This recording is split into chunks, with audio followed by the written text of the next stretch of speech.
Hi, this is the Meeting of Minds podcast, and I'm Philippa Robinson.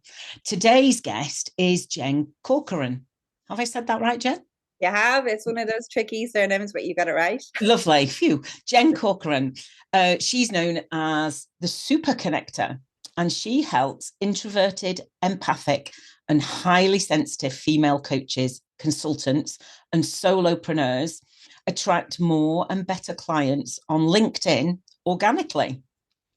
She takes them on a journey from being invisible and hiding on LinkedIn to helping them confidently toot their horn, resulting in their ideal clients knocking on their door.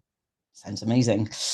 Now, this is a podcast about life and all the messy things that entails. Work is part of our life. So we will touch on what Jen does to earn money, not least because I'd like to know a bit more about LinkedIn. But we connected on LinkedIn, of course, around high sensitivity. Yeah. And our separate discovery that we have sensory processing sensitivity, which is more commonly known as high sensitivity or being a highly sensitive person. It's been a real gift to me to discover that about myself. And I asked Jen to come here because I'd like to know more about her experience. So first of all, Jen, welcome to the podcast. Thanks so much for having me, Philippa. And yeah, I'm really happy to chat about anything HSP because, like you, I feel the exact same.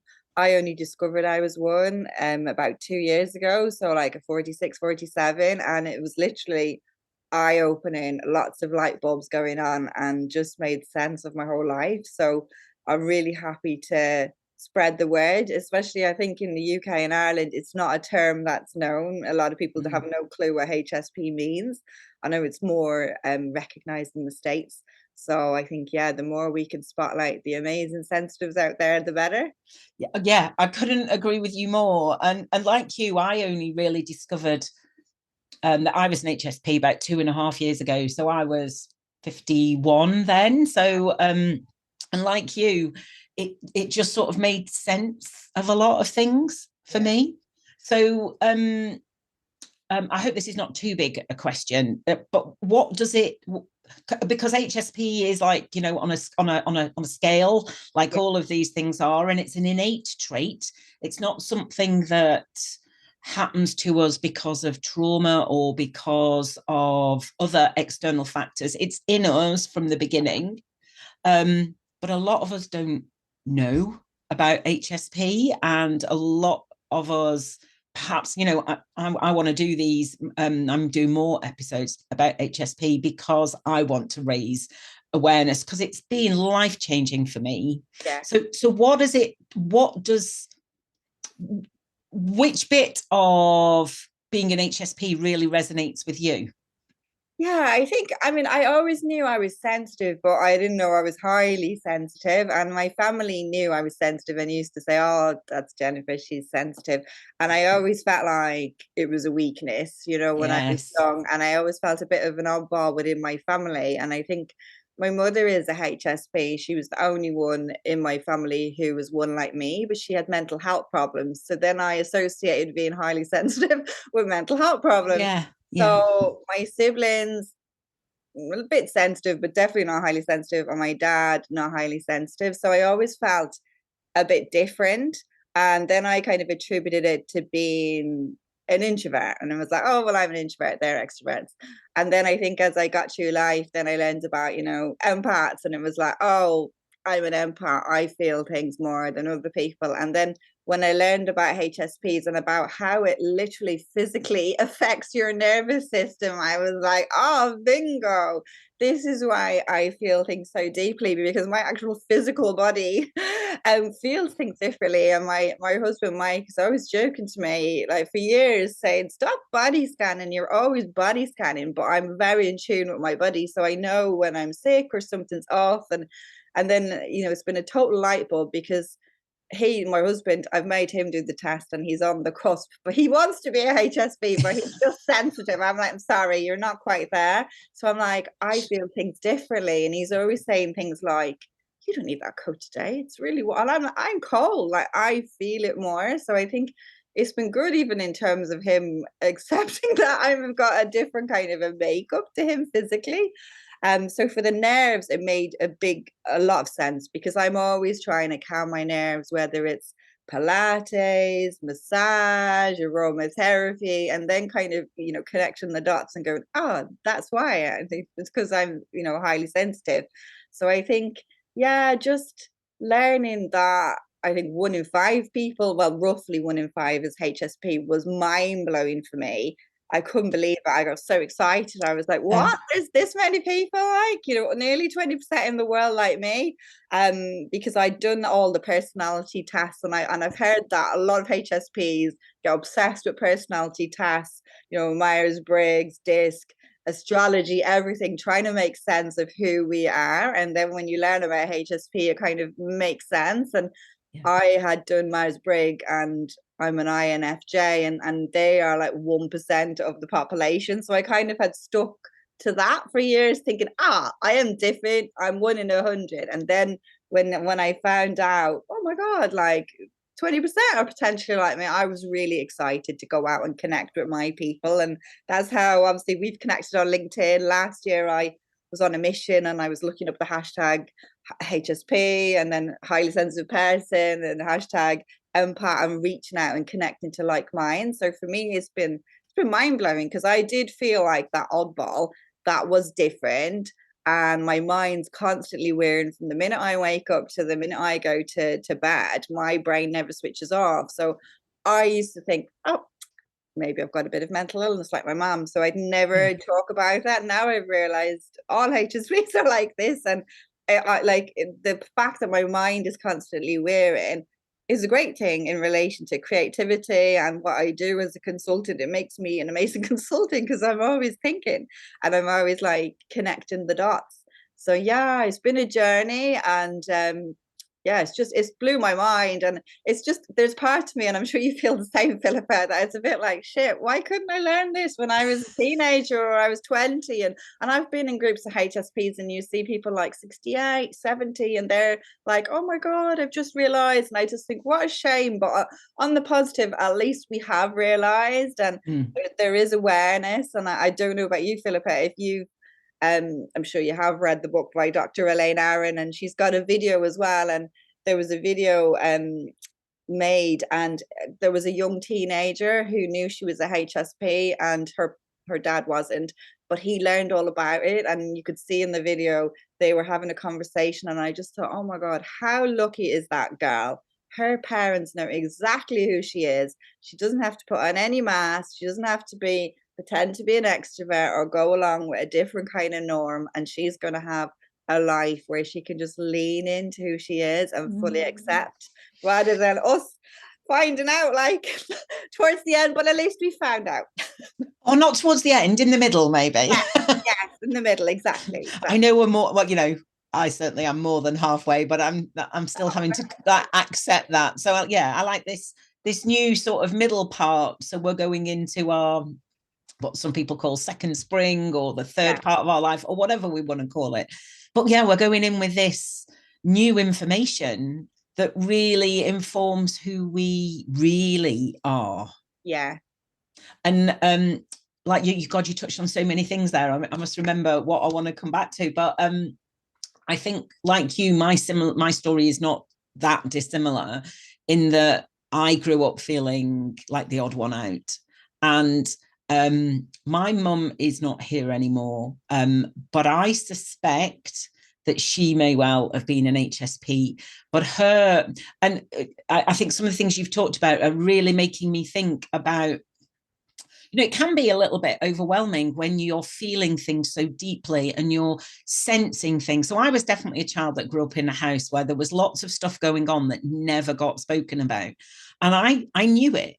I knew it. I could feel it. And I was like, so I was always that really annoying child who's going, what's going on? And what's this and what's going on? And my parents would really have loved it if I'd just kept quiet, because I was reflecting to them that, it was affecting me. It may well have been affecting my brother as well, but I could sense there was something going on.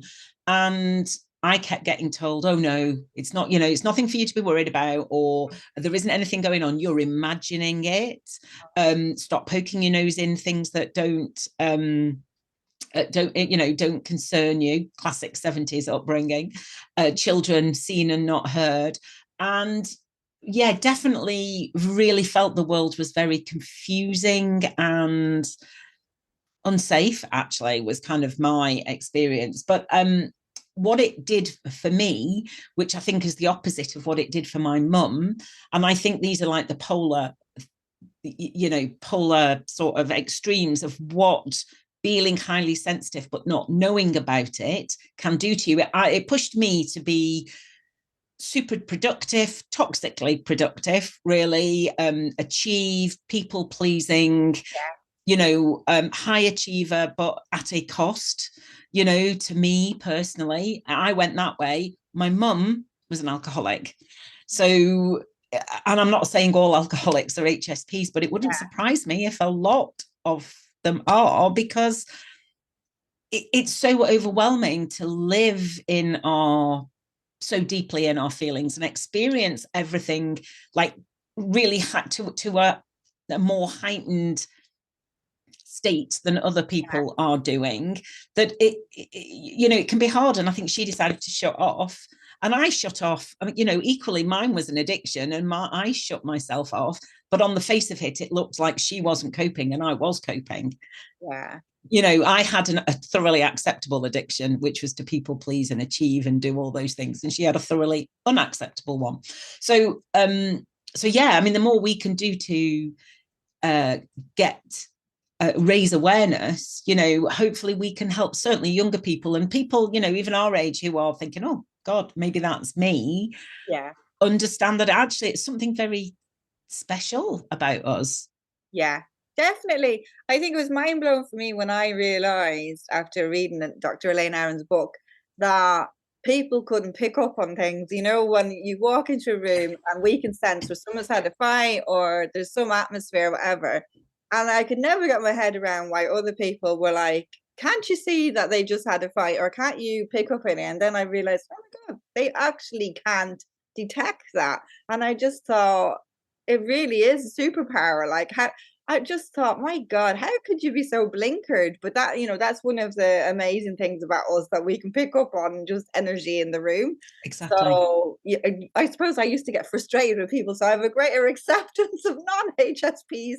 I'm like, we'll let them off. They can't pick it up. They just can't get it. But yeah, for years I was like, what's wrong with these people? Like, why can't they feel that, or can they not see that? But it's very interesting what you said about the people pleasing. I'm definitely a recovering people pleaser and overachiever. I have done that as well. It's kind of like to make up for any internal kind of worries that you have about how you're projecting, that it's kind of like, well, label me as good at school or good at university, label me as intelligent, or label me as a high achiever. So I totally get that. And I'm at a stage in my life now where I've stopped doing that as well, because we could be doing courses for the rest of our life. As much as I love learning, it's like accepting yourself and going, do you know what? I'm good enough as I am. I don't need to know everything in the world. I'm never going to know everything in the world, and going for it. Whereas in the past, it was like consume, train, another course, never good enough. I'll have to do this, have to do that. And it's like a shiny course syndrome, and every topic is interesting, but just kind of realizing you don't have to do everything.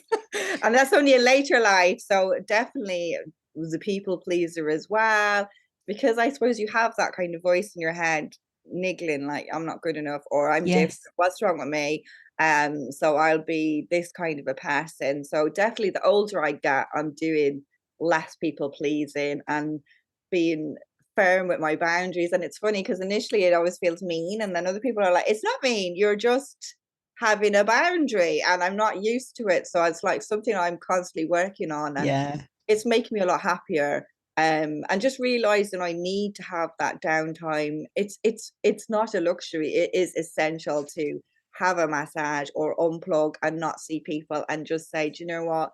I'm a HSP and I need this. So you might see me networking up a storm or think I'm the life and soul, but actually I'm lying on the couch the next day flat out, and don't annoy me because that's my recharge time. So I think it's about just showing up as being unapologetically you, whereas I was definitely apologetic for most of my life. Oh gosh, I so recognize that. And I really love what you're talking about there, that it is about acceptance of who we are. And that comes, that, gosh, I'm so glad I've got there. It would have been lovely to have been raised that way. Yeah, And like I say to a lot of my clients, because I have a lot of clients who've had some trauma of some description, and and a lot of it is not having our needs met as a child. And one of our core needs is to be accepted for who we are, even if our parents are not HSPs and don't get it. There is still this tendency to try and fit children into yeah, boxes, really, and achieve what the parents want for them, as yeah, opposed definitely. to who they truly are. Yeah, And to get to that stage, and that's where I am now, finally in my 50s, understanding who I am, what yeah, I need, boundaries that I need. I mean, and I'm still not like you, still not great. This week I've had a cold. I'm feeling a lot better today, but I've had a cold, and this is my body's way of stopping me because I've been yeah, doing too much yeah, again, because it's just habit, and it's such a hard habit to break. But rather than work through it this time, I am listening. So I'm in much better form today than I would have been on Monday.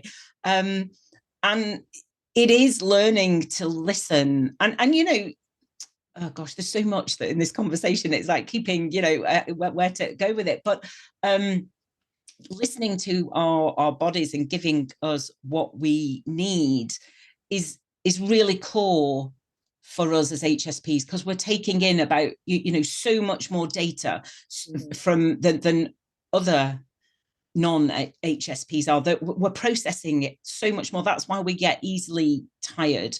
So we yeah, really do have to look after ourselves. But you know it's not that we're better than non-HSPs. An 80%, 70, they're now saying maybe 30% are HSPs. So, that means the vast majority are not HSPs. yeah, But equally, us leading the way and show, non-HSPs need to look after themselves as well. So, by looking after our own needs, we are demonstrating to other people that it's really important. yeah.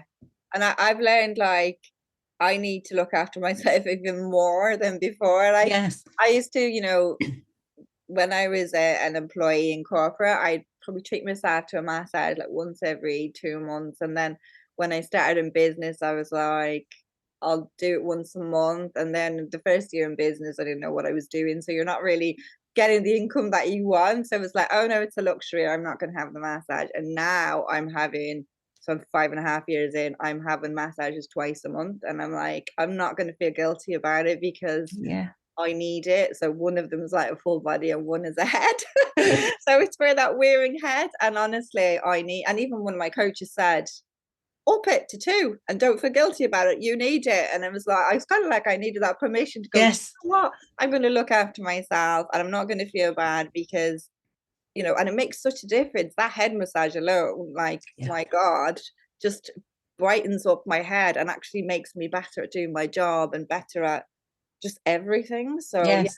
just realizing that we have to look after ourselves. We are sensitive souls.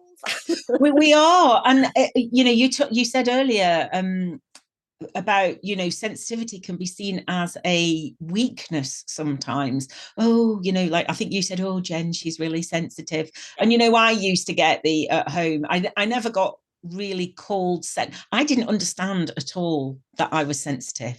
I yeah, did not understand that one little bit. And like you did say something, and the minute I mention my mouth, it's gone. But I'll come back to that in a minute. But I did not understand I was sensitive at all until I'd done all my counselling. to sort of work through my trauma. And then I thought, okay, so who am I now? And then I started getting all these, like, you know, as the universe does, it sort of sends you all these messages. And I came across all these HSPs and I started listening and I was like, oh my God, that's me. That Yeah. is that is me. And that was sort of like mind-blowing, really. And it, you know, it I used to get at home, if you don't stop crying, I'll give you something to cry for. So obviously I used to cry a lot. So I clearly was quite sensitive. And when I've mentioned to my friends that I've realized I'm highly sensitive, they go, yeah, of course you are. But they see me as sensitive. I don't think they actually understand what I mean because Yeah. I've not explained it properly. Yeah. But lots of my friends have gone, yeah, of course you are. And I'm like, really? That's really interesting because I've never thought of myself as sensitive. Now I know absolutely I am. And I want to ask you in a minute about being sensitive and how it helps you do your work.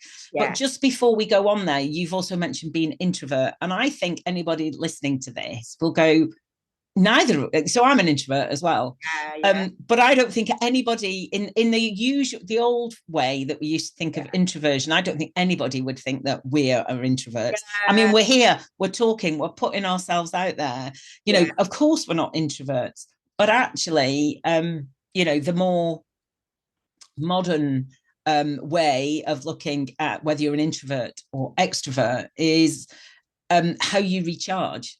Where do you get your energy Yeah, from? exactly. I think so many people haven't got a clue what Yes. an introvert or an extrovert is, and it's like on a basic level, there's two types of, introverts or extrovert. You're either fact focused or you're connection focused. So people kind of let you stick on the label of the fact focused introvert, and they are the quieter person who maybe is into data or accounts, and they're not, great at that kind of networking and that connection. And that seems to be the stereotype for all introverts. And I'm like, hello, there are connection focused introverts, and like you say, it's about our energy. Yeah. So I do lots of things that will kind of book the trend of.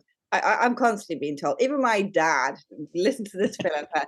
Last time I was back in Ireland a year or so ago, my dad and my stepmom had a realization on a walk with me that I was an introvert, and I saw their minds were blown because they thought I was an extrovert because they're extroverts and Yes. because I'm chatty. And it made so much sense of the way they've gone on, like me want to have a small wedding. It was a whole drama, like, why wasn't I inviting everyone? And I could see the penny dropped. And it's like, I'm nearly 50 and you're only Yes. realizing I'm an introvert. You don't even know what an introvert is. So Yes. it's like, you know, Obama's an introvert.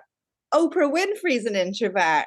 Like, what do you think an introvert is like? There's Yes. lots of people that are introverts that they will just think, oh, they're extroverts because they do public speaking. And it's like, we can do everything. It's just about our energy, about how we recharge. And I'm chattier than a lot of extroverts as well. And I think people think all extroverts have to be really outgoing and loud. And they're like, no, they get their energy from people. They can actually be quieter, but they love being around the people to recharge.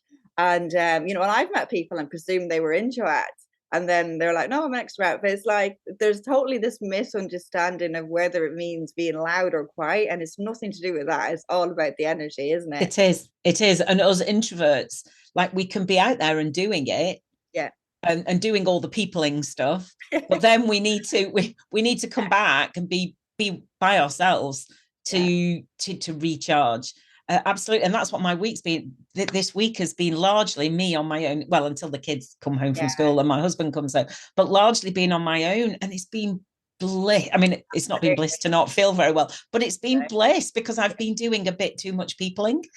Yeah, I love that peopling. I've never heard of that. I'm going to use that. I did Yes. some peopling last night at a networking event and I enjoyed it. But by the end of it, my God, I was brain dead. I was like, get me home to the couch and my blanket. Yes.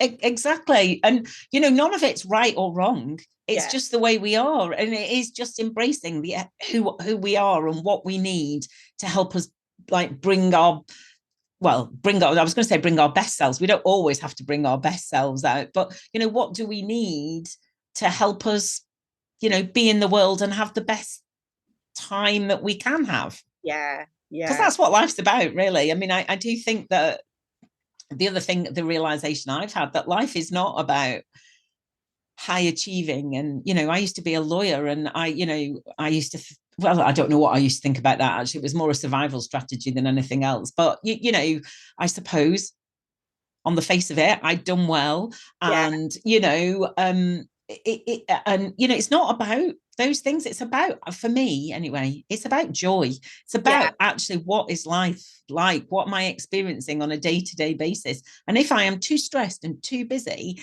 to even notice that the everyday things that are going on around me, then kind of what's the point? Yeah. Yeah. It's all about acceptance, isn't it? It And is. like you, my last role in corporate was in banking and I absolutely hated it. But because I had all these voices like, my dad, Yeah. oh, that's a great job. You get a bonus every year. You'd never leave that job, would you?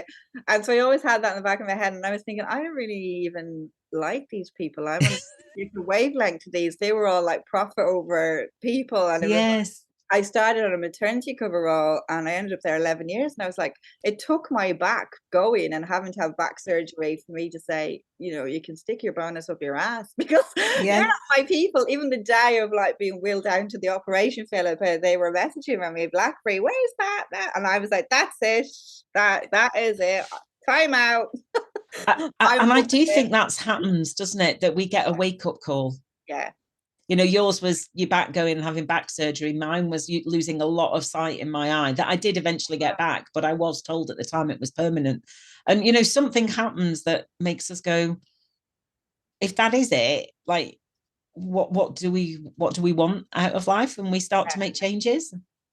Yeah, definitely. I hear so many people who are like lawyers or banking or and then funnily enough going into like what you're doing coaching or a totally different kind of purpose driven way of life. And I think it's great. It's like you say, it's like the second chapter of our lives. The first Yeah. kind of chapter is we living up to the expectations of others and what is a good job, what is a good because they're not HSPs. And it's like to them, this is what I always heard, it's always good to have a language or do economics. And it's like, okay, so I did an English degree and then I did economics to kind of pacify my dad, but it was just so not my brain.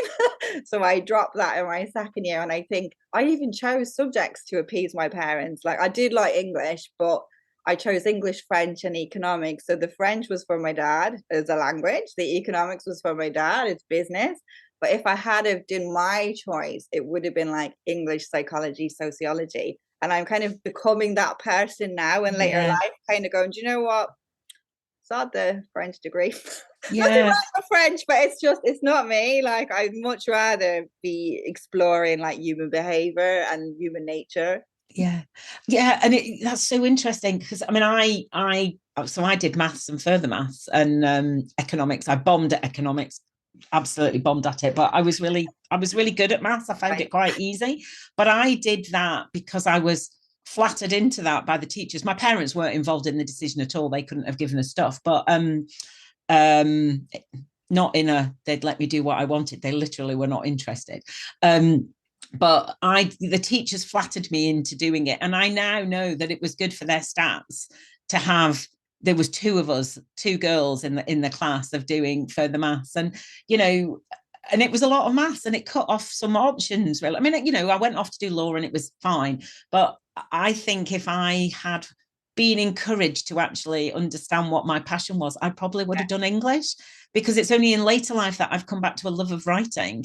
And yeah, I mean, yeah. So, I mean, if nothing else, I just would implore any parents listening to this to try and help their children see what they enjoy. And I know that's really not a popular way of thinking, but what do they enjoy rather than what's going to get them a good job? Because what they want for a job is definitely, I mean, it's changed in my lifetime. It's definitely changing for the kids now. So, yeah, anyway, I digress. So tell me, back to where I was planning on going. Tell me, how do you think being an HSP helps you with your job? Well, not your business because you run your own business. Yeah, I think I do mainly LinkedIn consultancy with a bit of training on the side. And I think being a HSP, I've got really strong intuition.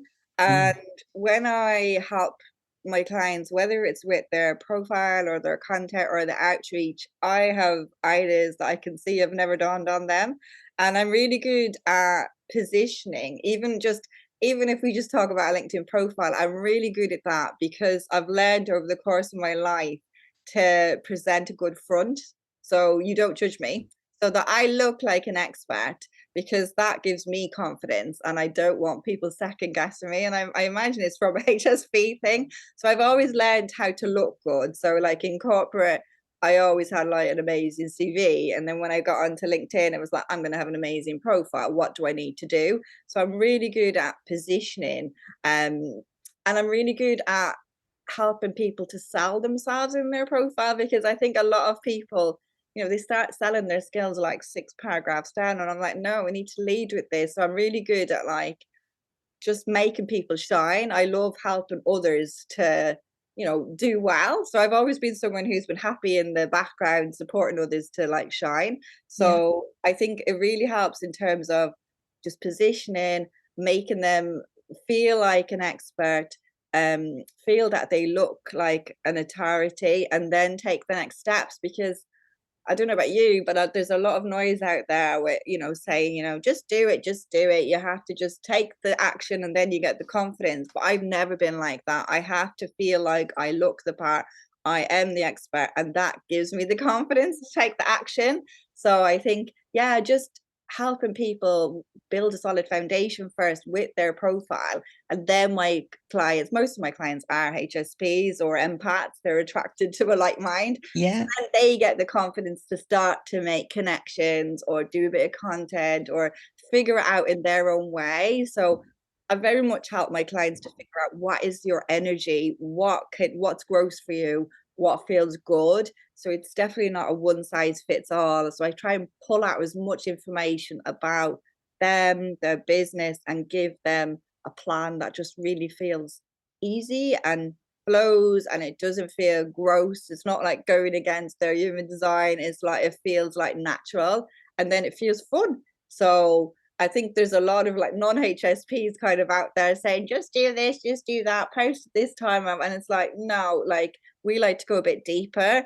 And I Mm. think the first step is always like having that good profile and yeah, just helping them to position themselves because there's too much focus on LinkedIn on the home feed and content, and not everybody wants to become a content influencer. I know most of my clients don't. They just want to get they want to get leads, and I'm like, well, let's make you look like an expert because I think lots of HSPs have got a bit of integrity about them, and they want to look like that expert before they even do the outreach.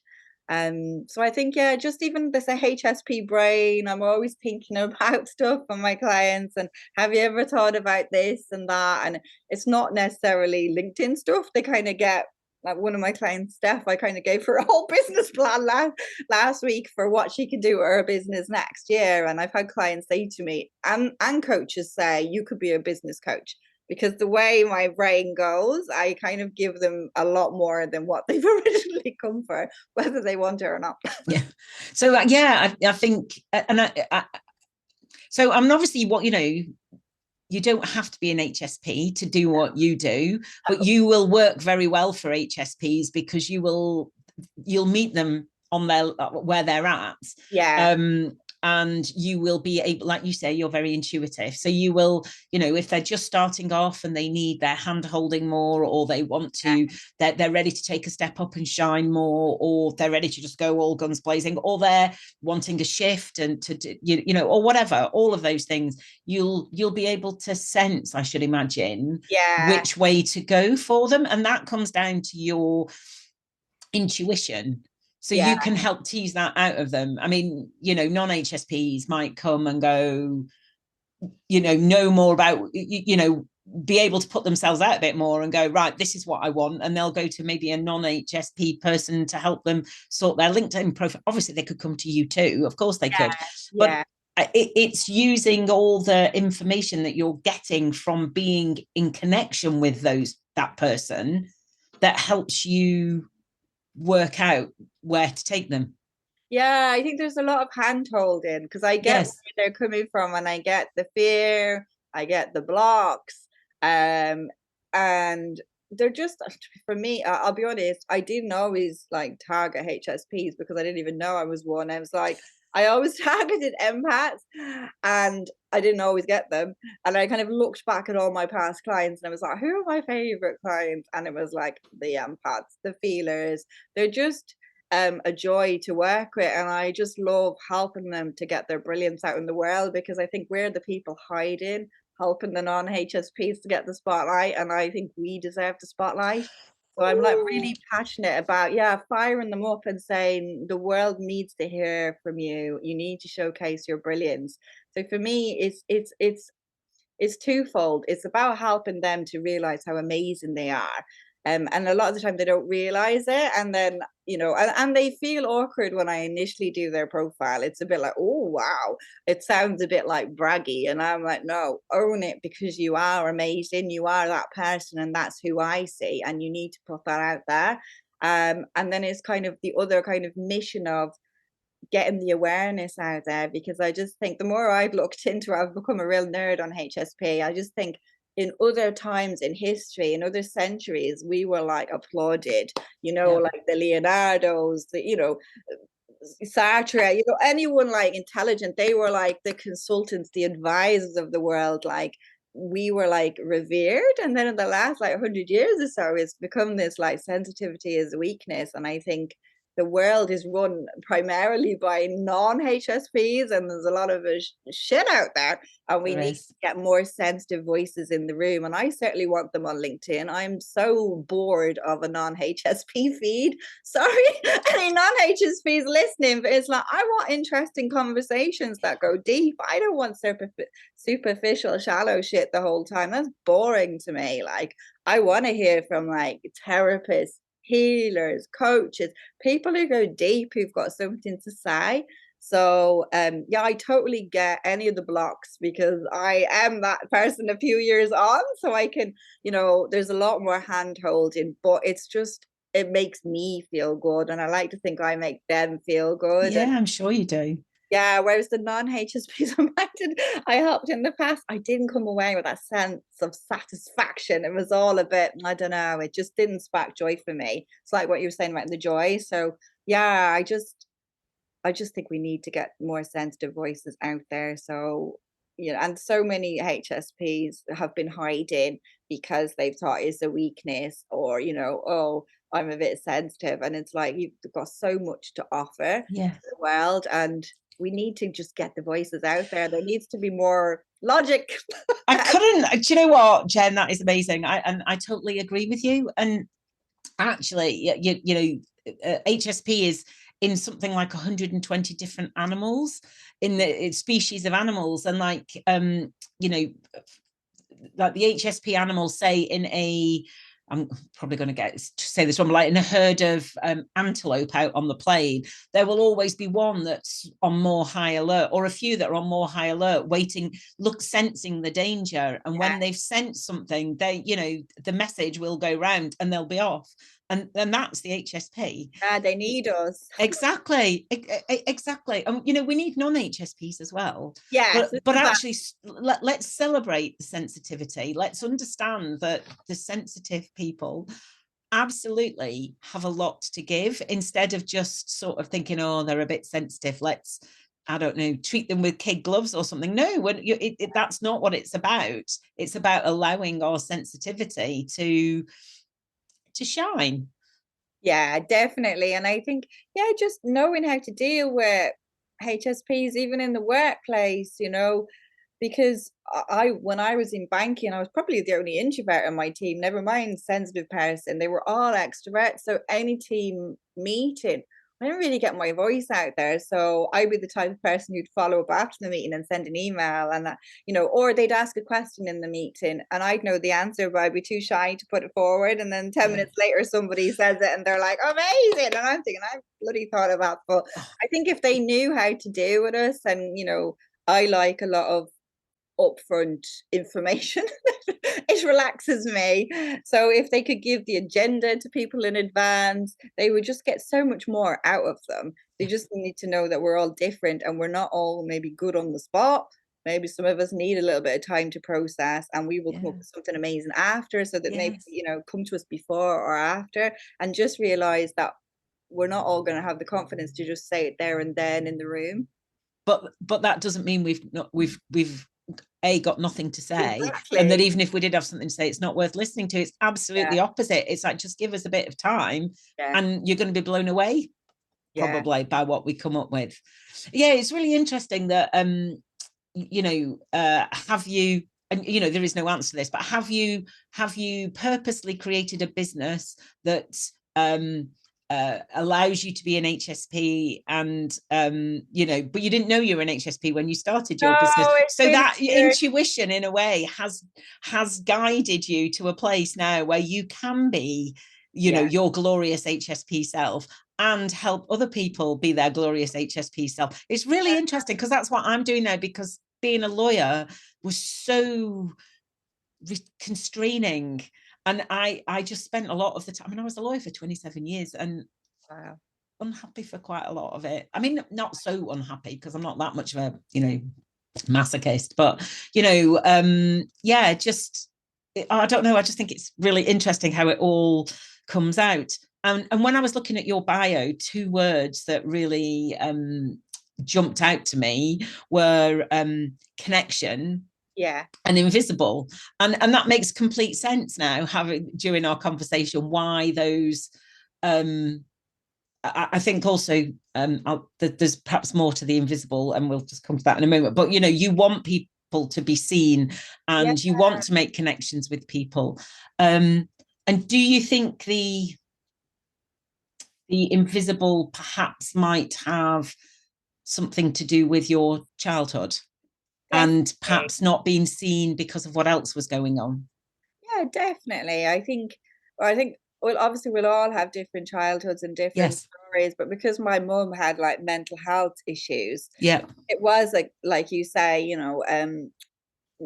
be seen but not heard, be a good Yeah. girl, be a good girl. So that's like, it just led me into being an overachiever at school, and, don't rock the boat, and, you know, stuff is going on, but you don't want to disrupt that. There's already stuff Yeah. happening. So, and just being, I think I used to just think it was all about just being an introvert, and it's like, oh, I don't like attention. So every job in corporate I had, I was always in the back office. It was like, I don't want to be, vocal. That's the joke. Like, all I do now is talk. But in my Yes. corporate career, I was in the background, like for every job, like little cubicles by myself. And so I was kind of always the oddball in the team. Like, whether I was an editor's assistant on a magazine, and then a subscriptions manager, I was the only one. And then when I moved to the UK, I reinvented myself as a PA. So there's always only ever one PA in the team. So I was always kind of doing my own little thing. Um, but I thought it was just because I was an introvert, but I think I needed to just be away from everyone for the energy, as well. So Yes. I'm very much a team player, but I need my own space. Yes. But yeah, I was invisible, and I was happy to be invisible because I think I didn't really know myself. I didn't really know my values, what I stood for. And I think that the more you get enlightened as you age, you kind of learn what you do stand for. And that's when my voice started to come out. And it was Yes. like, I've got something to say. And I think once I kind of hit that, it was like, you can't shut me up now. Yeah. And I think you touched there on, because I've definitely found, turning 50 was a massive milestone for me. I'd finished my therapy. I was coming out of my massive unraveling, and I discovered I was an HSP, and and hormones were all sort of settling down ish a little bit. So your 40s can be quite turbulent, and it, I, I think it's really interesting. I don't think it comes as a surprise that in our 50s, I think women go one of two ways. We either sort of become this other version of ourselves that maybe is bolder, brighter, shinier, or we can actually sort of shrink back a bit. Um, and maybe we have to shrink back to then come out. I don't know. But what I'm really interested in, and I don't think there's an answer yet, is how we can help younger women. I wish I'd come across somebody having a conversation like we're having Yeah, 20 years ago. I don't know whether I'd have been ready to listen. But yeah, I think if I had listened, even if I didn't do anything about it then, it might have stuck in my yeah. mind. It would have triggered something. I think it would have done. And hence I like to have these conversations, and hopefully somebody somewhere is listening, and it might have that effect, because it's never too late. I always say it's never too Yeah, late, and you're never too old. But actually, the younger you can sort of grow into who you really are, yeah. and really accept and understand and celebrate that, the more time you have ahead being that glorious version of yourself. Absolutely. And I think it's all a journey. And I think, yeah, I don't know if I would have been ready, but I think it would have definitely sowed a seed if I'd heard this conversation. And I think I just got to a point on LinkedIn where, when I started looking up HSP, and then I looked at other LinkedIn trainers, and I'm not saying none of them are HSP. There are a few. There's about 2%. So I'm friends with the other HSP trainers. I know one amazing lady over in Sydney. Shout out to Michelle. And I know an amazing lady in Geneva, Sarah. But in general, what I do is non-HSP. And then I looked at the other fellow HSPs and was like, are they talking about it? And Sarah, in fairness, she's creating a whole kind of a marketing movement about being human beings. So she's talking about the human approach online as opposed to the algorithm approach. So she's kind of on her own journey. But then I thought, well, nobody's actually talking about being a HSP on LinkedIn. And I'm a big believer, if you can't see it, you have to make it. So I'm like, I feel like it's my duty to Yeah. be the trainer that is going to start chatting about being a H. I want everybody to know what HSP means on LinkedIn. That's my goal next year. I don't want people to say, what's that mean? Because we all know what ADHD means. I want to break down the acronym so that Yes. people aren't going, what's that? So that is my mission, like in life at the moment, to just get awareness, because I haven't seen it. And I think we need more just disparate voices on there. Like, it's going to make it so much more enriching for people, so much more conversation. And I think a lot of the HSPs are overthinking it. They're hiding, they're procrastinating, they're questioning their worth. And I just want to drag them out of the shadows. Right, amazing. I'm going to join you on your quest, because actually I haven't talked much about being an HSP, and I think it's taken me a little while to really feel into it and really own it and embrace it. But more and more, that's what I'm doing. More of these episodes that I've been putting out lately are about HSPs. I've got a whole series coming with a wonderful HSP at the beginning of next year. So I absolutely want more people to know about it, because there's a lot of us out there. So and in the UK in particular, I don't think there are a lot of people talking about it. So it's amazing that we're here talking about it today. Yeah. Yeah. And we're nearly done. You've mentioned a couple of times human design. Yeah. And I think you all, like you said, especially as HSPs, but I think generally in our younger years, we can have such a desire to be be understood and Yeah. understand ourselves, that we can do all the personality tests, we can do all the look into our star signs, our whatever, all of those. And human design is very much one of those other things that we can look at. Now, I can't actually get a proper reading, because I have all the trails to find out my exact time of birth have gone Okay. cold. So I Yeah. can't actually find that out. I know I'm a projector, because Okay. every hour on the day of my birth is always projector. So I know I'm a projector, which is quite interesting.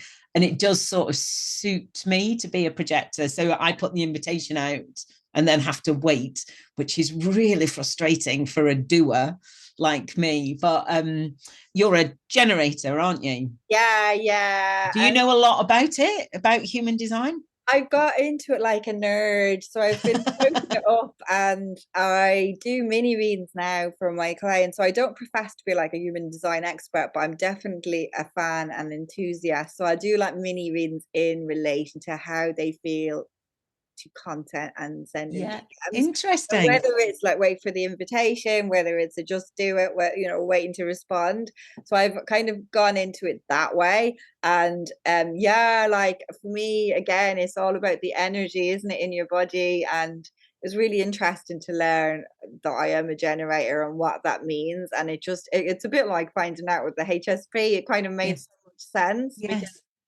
I've I've never it's funny because I never thought that I was like an energetic person, but anyone that meets me always says energy, energy, and energy. Yeah. Now I've kind of gone, you know what, I have got energy. It's just sometimes I can burn myself out mentally because I literally go and go like a Duracell battery. And Yes. sometimes to my detriment, where it's like the brain goes, the back goes.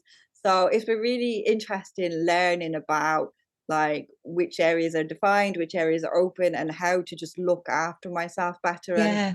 understand people. And I went crazy when I discovered human design as well. I did mini readings for everyone, my whole family, whether they wanted it or not. It just helped me to understand them. And yeah, I just love doing them now for people. Yeah, and it's another tool, isn't it, to understand ourselves. And also, what's really coming up for me, it's like, so I started my business 2 years ago, and it's so much more of a struggle. Like it's so much harder, let's put it that way, than I ever understood it would be. But also I will look at other people and think, oh, they're doing all those things. That's what I need to do. And really, I've had to take a massive step back and go, okay, that's them.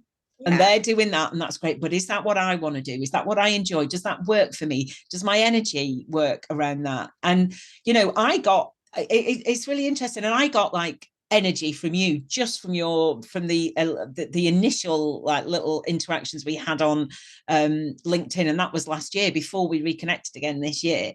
yeah, And so that doesn't surprise me. Other people have said to me, people say to me that I have light and my light shines, and that's really I mean, I found that so hard to own, but equally I think that's probably part of the projector in me, yeah, that and that actually makes sense. So I'm not, I can't be you, you can't be me, because you're you and I'm me. And that is what is so bloody wonderful yeah, about people, that we're all different, yeah. and just be our glorious self. And that's, I mean, underlying everything, HSP, non-HSP, just who are you, and be yourself, and let us all stop trying to be everybody else, because it's certainly not the way to happiness, I don't think.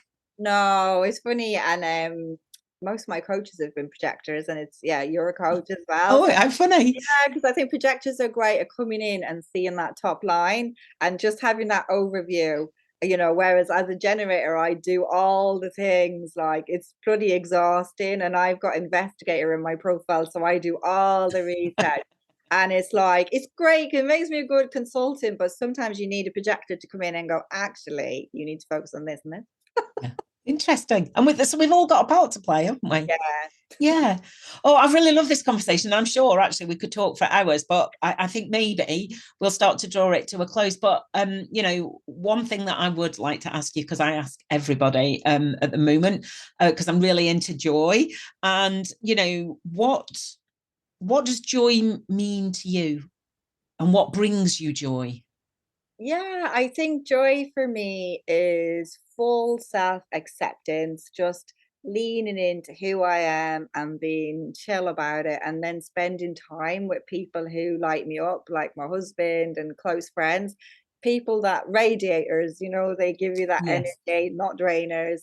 I've Yeah. learned over time to get rid of the energy drainers. So yeah, just quality time with the right people and doing things which bring me joy as well, whether it is like some people's ideas, joy is like, getting hammered. And don't get me wrong, I like a drink now and again, but for me, things that bring me joy are like massages, facials, just leaning into things that, light me up. And just, yeah, I would say time, like just quality time, and Yeah. doing, I'm a big fan. I find when I do any kind of a declutter, this is going to sound really boring, but any kind of a Marie Kondo just makes me feel more joyful, whether it is decluttering my wardrobe, decluttering my LinkedIn feed. Just the more I can strip things back and keep them simple, just makes me more joyful, because otherwise, yeah, I get overwhelmed if there's too much, and I'm very much like a minimalist. And the more I can strip things back to their core and just whether even like spending time in nature, could be a half an hour walk. Simple things give me joy. It's not really stuff, it's more experiences, and a lot of it is connected to the senses. What a surprise. Yeah, marvelous. And I'm totally with you on a declutter. I wouldn't say I'm a minimalist. My husband will say I'm definitely not a minimalist, but I do love a declutter, because I think for me, physically decluttering something sort of helps things rearrange in my head. So if it's all getting a bit much, a declutter is absolutely and a declutter's coming for me. I definitely need a declutter. Yeah. Jen, it's been a joy to speak to you today. Thank you so much for your time. And thank you. And, let's do it again sometime. Thank you for having me. And I can't wait to have you on my LinkedIn Live next year, and we can chat more about HSP. We absolutely can. Thanks. Thank you. Thank you for listening to the Meeting of Minds podcast. You can find this podcast in all the usual places. Please tell your friends. Please subscribe.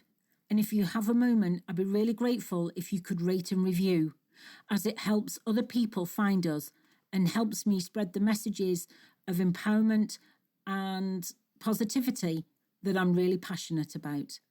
If you want to find out more about me, you can visit my website at www.safeandsupported.co.uk. Until next time, bye.